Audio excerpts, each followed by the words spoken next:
So in 2018, Jeremy Zach said he is going to be making his own version of Miraculous, and that's going to be turning into this huge Ladybug and Catnor Awakening musical movie. And in the beginning, it's pretty interesting and pretty fun to see our big heroes in the big screen and in a big plot and 2 hours of a full movie in the theaters and all that.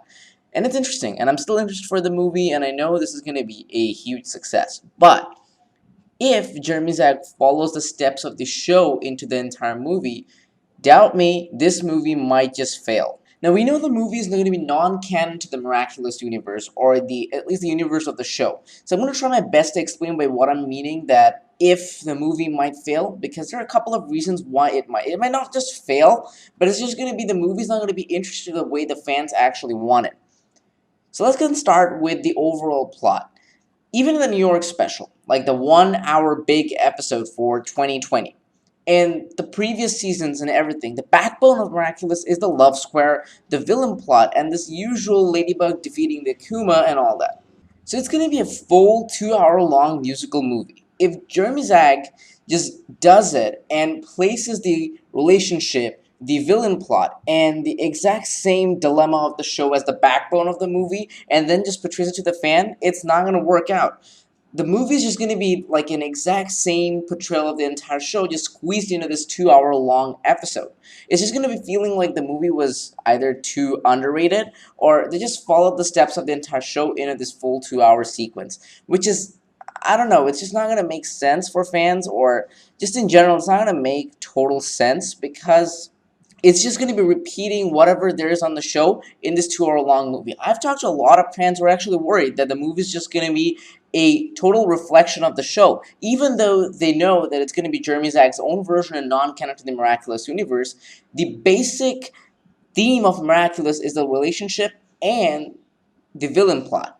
So if that is not carried out, this movie is not going to buy interest. But if it's carried out in the exact same way, in the exact same manner, it isn't fit for a 2 hour long movie. The New York special contained a lot more than the plot and the new. Now, there was a specific thing of New York heroes, but Ladybug and Catnor Awakening is probably going to be focusing on Ladybug, Catnor, and a basic General Miraculous, and maybe the guardianship and all that, and the defeat of Hawkmoth, the rise of Emilia Gress. It's just going to be focusing on the single Miraculous Paris plot point. So if it doesn't do it in a much more better way than the show is already portraying, I'm sure that people are not going to like it. And it's just going to make the movie even more boring. Now, don't get me wrong, Jeremy Zag's not dumb, and he's not going to be definitely just doing the normal plot. It's going to be his own version, and he has to make some plotful changes. And I'm sure he's just going to make some more changes that doesn't normally reflect the regular Miraculous universe. It's just going to be something better. But again, he has to maintain the theme of regular Miraculous because new fans who are going to be getting into the movie can really understand what the theme actually is about. They can understand the show, they can understand the movie, and the older fans can also understand the relationship between the show and the movie. Although they're not canon, at least the people need to understand what's going on.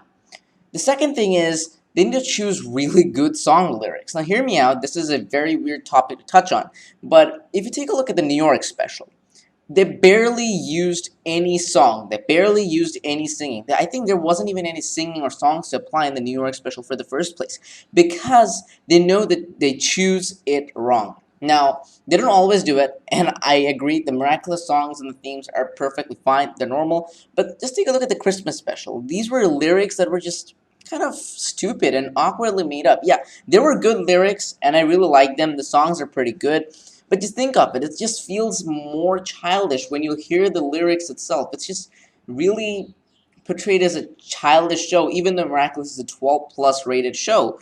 It just feels like it's a episode made for a 7-year-old child. And I really don't want the team to choose some sort of lyrics like that that's not going to be suiting with the romance and the love plot and the villain plot just like that. Because if you take a look at the New York special, the lyrics were so unrelated to the entire thing that was happening. Yeah, it was related to Cat Noir's sadness and all that, but it was still so unrelated and just felt it's off-shelf.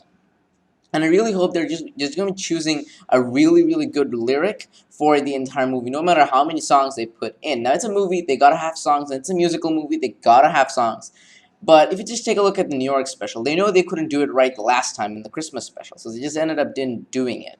And a movie won't make sense without some songs, right? So it just makes sense they choose some better lyric for it, or maybe an actual song rather than just building up a lyric. And one more thing, we did see some spoilers of recording and some sort of song, and I think the lyric for now looks okay, but unless we see the entire movie, we're not going to be sure for it. The final thing is solving the issues of the Miraculous show itself. And there are a lot of things that we wanted to see in the Miraculous show that we never got, and maybe we will in the future seasons, who knows.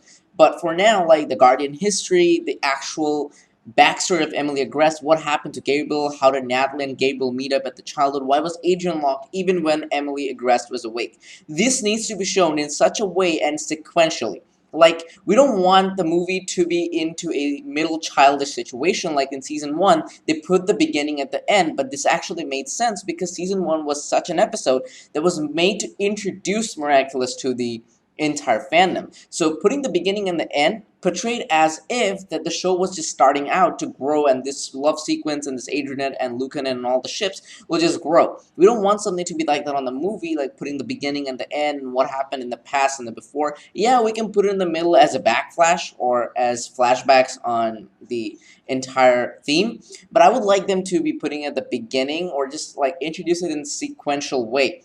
And not just in a sequential way, but just portray everything that we had asked for in the Miraculous show in the movie, because the movie needs to be perfect.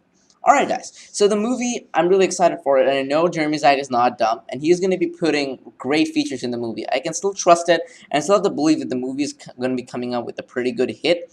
I just wish that they just don't make the mistakes that they made in the past that might just cause new fans to put a bad impression on it. But it's going to be a really good movie from what we know till now, since they're just spending $60 to $70 million on it. It's just great. Alright, what do you guys think about the movie? How do you think it's going to succeed? How do you think it's going to be proceeding in the future? And let me know in the comments, I'd love to read them.